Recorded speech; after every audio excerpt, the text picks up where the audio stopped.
जय हिंद दोस्तों। दोस्तों, मोमिनों का ईमान किस हद तक हिलने लगा है, ये मोमिनों की बातों से ही साफ जाहिर होता है। एक्स मुस्लिम मूवमेंट ने मोमिनों के अंदर हर तरफ खलबली मचा रखी है। मोमिनों के सवालों का जवाब खुद इनके आलिम देने से कतराते हैं। उन्हीं सवालों का जवाब x Muslim with reference in मोमिनों को देते हैं। ये लोग इस्लाम को जितना बचाने की कोशिश करते हैं, इस्लामिक कल्ट की गंदगी उतना ही खुलकर सामने आती है। इन मोमिनों को अब समझ में नहीं आ रहा है कि करें तो करें क्या, बोलें तो बोलें क्या। अरबों की गुलामी छोड़ दें, इतनी ताकत इनमें नहीं है। और इस्लाम की किताबों से जो गंदगी निकलकर सामने आ रही है, वो भी इन लोगों से बर्दाश्त नहीं हो पा रही है। इसीलिए ये लोग पूरी तरह से बौखलाए हुए हैं। उल्टे सीधे आर्टिकल पढ़कर चले आते हैं और इस्लाम को सच्चा साबित करने की कोशिश करते हैं। हाँ भाई, व्हाटएवर। मैं एक बात वो बस ये इस पे मैं पढ़ना चाह रहा था कि मैं बस शुक्रिया अदा करने आया हूँ तुम दोनों का। आपका ईमान मतलब ताजा हो गया है ना। मतलब कि तुम लोगों ने जितना हदीस और कुरान के बारे में पढ़ाया है, इससे हाँ, पहले मैंने कभी नहीं पढ़ा था। तो ईमान ताजा हो गया ना। बिल्कुल, पहले मैं एक वक्त की नमाज पढ़ता था, अब 4 हाँ। वक्त की पढ़ रहा हूँ। इसी तरह लगे रहो, मैं 5 वक्त की भी पढ़ लूंगा। अभी 5 तक नहीं पहुंचा। पहले 1 पढ़ता था, अभी 4 पढ़ता हूं। 5 पे अभी तक नहीं पहुंचा भाई हमारा। नहीं, तुम लगे रहो, मैं 5 भी पढ़ लूंगा। चलो, तुम 5 पूरी पढ़ो, फिर आना बात करने, ठीक है। अच्छा, लेकिन टीपू एक काम। सुल्तान। अच्छा सुनो ना भाई, प्यारे भाई, टीपू हाँ, सुल्तान पे भी बात कर हाँ, लेंगे। एक अभी देखो, हमारे वजह से आपका ईमान जाग गया। एक टाइम की हाँ, नमाज पढ़ते थे, 4 पढ़ रहे, है ना। हाँ, हाँ, और आपको काफी नॉलेज भी मिला कुरान हदीस की, हाँ, राइट। हाँ, तो हाँ, देखा जाए तो फायदा ही हो रहा मुसलमानों का, फायदा हो रहा है ना। तो है। आपके आसपास मस्जिद है? हाँ, मस्जिद है। मस्जिद में कल से 5 टाइम जब अजान होगी ना, उसके बाद एक ऐलान करवाओ कि देखो, मौलवी हजरात की बातों पे तो लोग जो है वो नमाज 5 टाइम की नहीं पढ़ पा रहे हैं, लेकिन कम से कम साहिल और एडम की स्ट्रीम सुन के हमारा ईमान ताजा हो रहा है। तो अब से मोहल्ले के सारे मुसलमान हर ट्यूसडे फ्राइडे रात 9:30 बजे साहिल के चैनल पर, और सैटरडे 9 बजे एडम सीकर उर्दू चैनल पर सभी लोग उनकी स्ट्रीम देखो, ताकि आप लोगों का ईमान जो है वो ताजा हो। ये ऐलान कराएंगे सर? ऐलान नहीं करा सकता मैं, लेकिन बोल दूंगा मैं अपने दोस्तों को कि क्यों ऐलान ये नहीं करा एडम और सकते? साहिल को सुने, एडम साहिल को सुने, और हदीसें जो मैंने कभी नहीं सुनी थी वो भी सुनी, फिर उसका तजिया किया, फिर उसके अंदर लेकिन गहराई में ऐलान क्यों उतरा नहीं तो करा पता सकते, वो चला। तो बताओ। अरे भाई, ऐलान क्यों नहीं करा सकते? ऐलान मेरे हाथ में नहीं है ना, वो तो इंतजामिया कराती है। हाँ, तो इंतजामिया से जाके बात करो। नहीं, इंतजामिया से क्या जाके बोलूंगा कि जो गालियां देते हैं उनकी बातें सुनो। अरे ईमान ताजा होता ना गाली खा के। नहीं तो वो तो मेरा हो रहा है ना, हर किसी का थोड़ी होगा। अच्छा, सबका नहीं होगा वैसा, ऐसा कह रहे आप? हाँ, मतलब आपका ईमान ताजा हुआ, लेकिन लाखों लोगों का ईमान छीन गया। छीन नहीं गया। कोई बच्चे होते अभी हैं, दोनों बात कर रहे हो आप। नहीं छीनने का बोला ही नहीं मैंने कहा कि कमजोर जो बच्चे होते हैं वो हाँ, भटक सकते हैं, लेकिन मेरे जैसे को नहीं भटका सकते ना, तो मसला ये। तो यही बात है ना कि हमारी स्ट्रीम से बहुत से लोगों का, अभी आप उसको कच्चा समझे या पक्का समझे, ईमान तो हिल रहा है। नहीं, बच्चों का हिलना बाद में सेट हो जाएंगे बड़े होकर, मसला वो थोड़ी है। हिल रहा बच्चों है को ना अभी। बच्चों का हिल रहा है, लेकिन बच्चे जब बड़े हिल होंगे रहा है। सही हो जाएंगे। चलो भाई, मोमिन की खुद गवाही आ गई कि हमारे स्ट्रीम सुन के कई सारे मुसलमान का ईमान बच्चों हिल का रहा है। हाँ, बच्चे बच्चों का कच्चे बच्चों जो भी है, अच्छी बच्चों बात है। का हम तो चाहते हैं कि टीनेज लोगों का दिमाग ही ज्यादा हिले और वो इस गंदगी से निकले, हमारी तो ये ख्वाहिश लेकिन है। वो पक्के होंगे, फिर पता है क्या, अरे ये फिर तो वो तुम्हारी पक्के सोच होंगे। है ना भाई, ये तो तुम्हारी जब वो सोच है ना। सीखना शुरू आ, जब वो सीखना शुरू करेंगे ना, तो फिर वो और पक्के हो जाएंगे। तो डन। ये आपकी मेहरबानी तो है, हम बस मैं देखेंगे, कहता हूँ आप वॉट ऐसे एवर ही साहब। लगे रहो बस। हमारी तरफ एक कहावत है कि सियाही बिल्ली खंबा नोचे। इन एक्स मुस्लिमों के सवालों से मोमिनों की बुरी तरह हिली हुई है, इसीलिए खिसिया कर ऐसी बातें करते हैं। ये लोग अच्छी तरह जानते हैं कि इस्लाम छोड़ने वाले लोगों की संख्या बहुत तेजी से बढ़ रही है। हाँ, वॉट एवर साहब, वो हम बाद में देख लेंगे कि कितनों का कच्चा फिर से पक्का होता है नहीं होता है, टेंशन नहीं है। अब ये बताओ कि ये जो टीपू सुल्तान के बारे में ये जो सारे हवाले दिए गए, क्या कहना है टीपू सुल्तान के बारे में? अच्छा, मैं जो टीपू सुल्तान के बारे में नहीं सुना, लेकिन ये मैंने सुना है कि जो रॉकेट बनाया था वो टीपू सुल्तान ने बनाया था, पहला रॉकेट दुनिया का। क्या ये वाला क्या जो पहला रॉकेट अंग्रेजों को मारा था दुनिया में, वो टीपू सुल्तान ने मारा था। ओ माय गुडनेस, सीरियसली यार ये क्या हो रहा है साहिल, ये क्या हो रहा है यार? गूगल पे सर्च कर लो। रॉकेट साहिल भाई, इसका हवाला दूं मैं? टीपू सुल्तान से पहले 100 साल पहले का दिखाऊं? हाँ दिखाओ इनको, ओके साहब को दिखाओ, सही टाइम पे एकदम एक्टिव हुए सत्यन भाई। लो ये बोंगी भी तोड़ दो इनकी। इसी वजह से सत्यन भाई आपको बोला था कि आप स्ट्रीम में रहना, क्योंकि मेरे को मालूम था कुछ ना कुछ हरकत मोमिन हजरत जरूर करेंगे, गेम डालने की कोशिश करेंगे। मेरी स्क्रीन दिख रही है ना आपको? रुको मैं शेयर ऐड करता हूँ। करें, ऐड करें।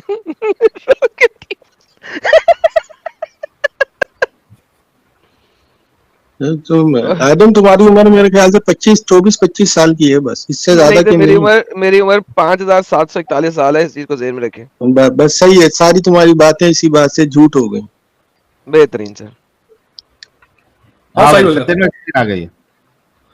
हाँ भाई देखिए, ये 17 जुलाई 1659 का वाई का है, महजर महाराष्ट्र का। यहाँ पे आपको रॉकेट का ये भी दिखेगा, पिक्चर भी दिखेगा। ये हाँ, टीपू एक बार सुल्तान आपने बताया भी था। से 100 साल पहले का है, देखिए। ये वाह। तलवार है, हैं? इसमें तलवार? रॉकेट है। नीचे नीचे देखो, नीचे है, यहाँ पे अंडरलाइन किया है, रॉकेट है। और थोड़ा दिवाली का जूम कर रॉकेट दो दिख रहा भाई है? की आंखें कमजोर है। ये फुलझड़ी को रॉकेट कह रहे हो? टीपू ठीक है, सुल्तान ने चलो। तो सेकंड वर्ल्ड वॉर का आइटम बम फेंका था ना। भाई वो पूरा रॉकेट है, ब्रिटिश म्यूजियम में चले जाओ, आज भी रखा हुआ है वो रॉकेट। ओके, टीपू जो सुल्तान ने rocket फेंका ऑफिशियल था। और एक हवाला दो, ऑफिशियल और एक हवाला दो। फुलझड़ी नहीं, फुलझड़ी ना दिखाओ, रॉकेट दिखाओ। हाँ Done, ठीक है ना, done, ये और एक हवाला लो। Rockets were not peculiar to Mysore, they had been used in all ages and before that time spread all over India. The army of the Indian Moguls, its organisation and administration, William Irvine, page 149। इनको भी पढ़ने दे दो जरा zoom करके। यार साहिल, इन लोगों के पास क्या था सिवाय सेक्स के? कुछ नहीं। ये देखो, दाराशुको at the battle of Samugad in 1658 and references to them might be multiplied. ये देखो, Bernier speaks of their use by दाराशुको at the battle of Samugad in 1658. Tipu का बाप भी नहीं जन्मा था इस वक्त। रियली? बाप भी नहीं जन्मा था? यार ऐसे नहीं करो यार, ये तो गलत कर रहे हो यार तुम। हाँ भाई, ये ये पता गलत नहीं बात कौन सा कौन ऐसे नहीं कौन करते सा यार। हिस्टोरियन है, ये जो ऑफिशियल हिस्टोरियन है। ये वो बर्नियर ये औरंगजेब के कोर्ट में मौजूद था। इसका किताब है travels in the Mughal empire, जाके देखो। ये बंदा व्हाट्सएप यूनिवर्सिटी का ज्ञान लेकर आया है, पर अपनी बात को सही साबित करने के लिए इसके पास कोई भी रेफरेंस नहीं होगा।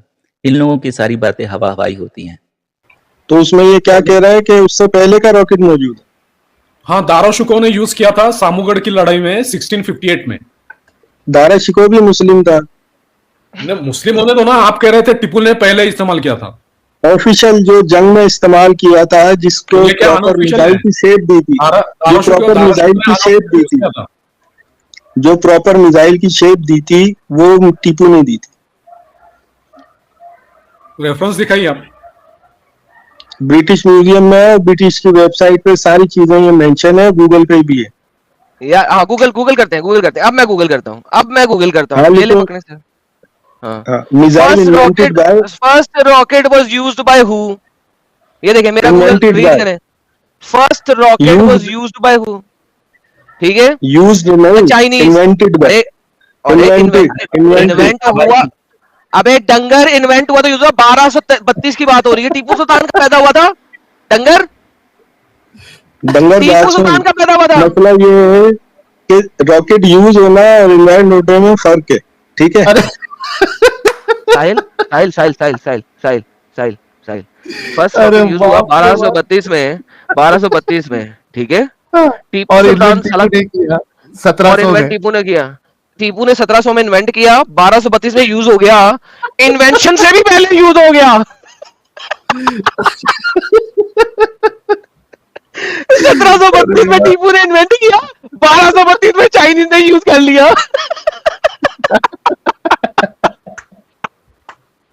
नहीं यार इन लोग नहीं, का आईक्यू I'm कितना loving लो this. रहता भाई। I am loving this. 1232 में रॉकेट यूज हुआ, मगर सालों ने इन्वेंट नहीं किया था। इन्वेंशन जो है ना वो टीपू सुल्तान ने की थी। उन्होंने टाइम ट्रेवल किया, टीपू सुल्तान से रॉकेट लिया, वापस गए और 1232 में यूज किया गया।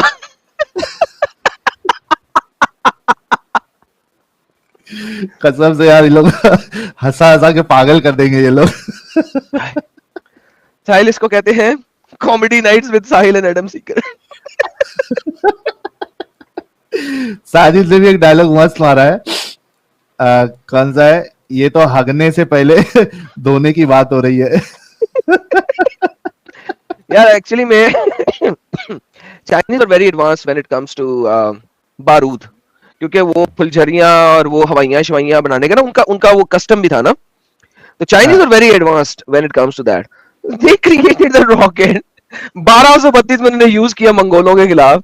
ये साला टीपू सुल्तान ने इन्वेंट किया था, जो चाइनीज ने यूज कर लिया टीपू सुल्तान से 500 साल पहले। अच्छा व्हाटएवर भाई, तुम कितने पढ़े लिखे हो भाई?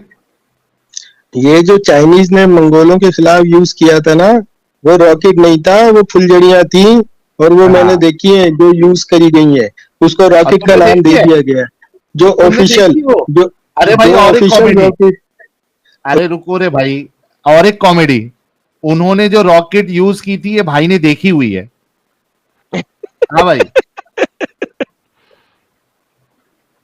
वो जो रॉकेट है वो नेशनल जियोग्राफिक पे दिखाया गया कि वो रॉकेट नहीं था, वो एक आग का शोला था जो उन पे मारते थे तो उनके कपड़े जल जाते थे, उसको रॉकेट का नाम दिया गया। ठीक है, ऑफिशियल रॉकेट जो बनाया था वो टीपू नहीं बनाया था, जो उड़ता था और फिर जाके गिरता था। किस सन में? किस सन में? ये 18वीं सदी की बात है, यानी 1700 कुछ में, 1700 1857 से पहले। तो गूगल करूं कि हु इन्वेंटेड द रॉकेट। हाँ लिखो, ऑफिशियल जो रॉकेट था नेशनल जियोग्राफिक पे दिखाया गया। is considered the father of the modern rocket propulsion, a physicist of the great insight. अब who first rocket was invented by this guy. अच्छा, जो तुम जिसको फुलझड़ी कह रहे हो वो चाइनीज ने यूज की, जो आजकल का रॉकेट है वो इसने बनाया, और जो तुम्हारा टीपू सुल्तान है वो साला बीच में छनकना बजा रहा था। जा यार, 1857 में, 1857 दफा हो जा, पागल का बच्चा। यार साहिल से क्यों बात करते हैं यार अब? वही तो, ये तो इनका एवरेज आईक्यू है भाई। और इन लोगों दूसरी से बात, क्यों बात करते हैं? रॉकेट विकेट को छोड़ो भाई, जा पहले के स्टार्टिंग के 2 घंटे स्ट्रीम देख, और तुम्हारे टीपू सुल्तान किस हद के गंदे इंसान थे जरा वो चेक करके उसके बाद आना उनको यहाँ पे क्या कहते हैं उसको डिफेंड करने के लिए। तो देखा दोस्तों, यही है असली इस्लाम। आपने अभी तक हमारे चैनल को सब्सक्राइब नहीं किया है तो प्लीज़ कर लें, साथ में बेल बटन भी दबा दें जिससे हमारी आने वाली वीडियो लगातार आप तक पहुंचती रहे। हम आगे भी इसी तरह इस्लाम को एक्सपोज करते रहेंगे। वीडियो अच्छा लगा हो तो लाइक, शेयर और कमेंट जरूर करें। इस्लामिक कल्ट से बचें, अपना ख्याल रखें। जय हिंद, वंदे मातरम।